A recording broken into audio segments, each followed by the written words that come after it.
สบายดีทุกคนมื้อนี้แม่ปุ้ยจะมาแกงหน่อขมเด้อหน่อขมเนี่ยแม่ปุ้ยสั่งเอาเด้อ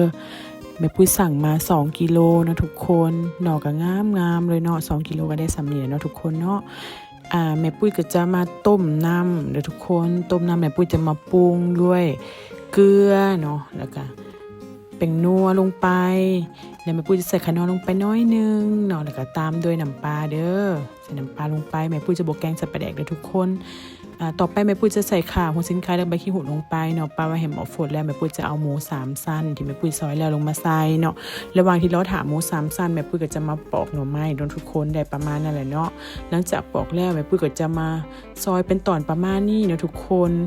กะว่าหมูของแม่ปุ้ยมันเปื่อยมันสุกแล้วเนาะแม่ปุ้ยก็จะเอาหน่อไม้ที่แม่ปุ้ยซอยแล้วลงมาใส่เนาะแม่ปุ้ยจะเห็ดเป็นตอนใหญ่ๆทุกคนนี่ประมาณนี้พอหน่อไม้สุกแล้วแม่ปุ้ยก็จะเอาผักบัวผักอีตูแล้วก็หมักพริกลงเด้อแม่ปุ้ยจะแกงแบบนี้เลยทุกคนแกงเป็นน้ำใสๆแบบนี้เลย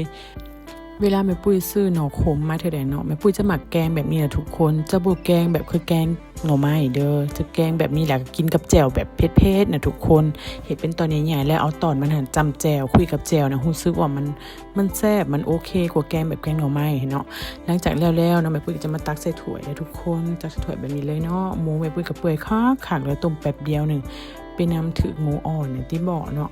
นี่เนาะทุกคน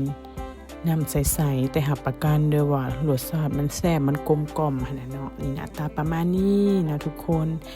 นี่แม่ปุ้ยจะพามาเบิ่งแม่ปุ้ยจะกินกับแจ่วแบบนี้นะทุกคนคุยแจ่วแบบนี้เลยแล้วก็อันนี้สิมีทอดหมูเนาะแม่ปุ้ยจะกินกับข้าวเหนียวด้วยทุกคน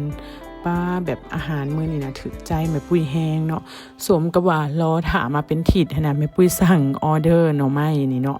เป็นถิดเลยทุกคนหาก็สิได้กิน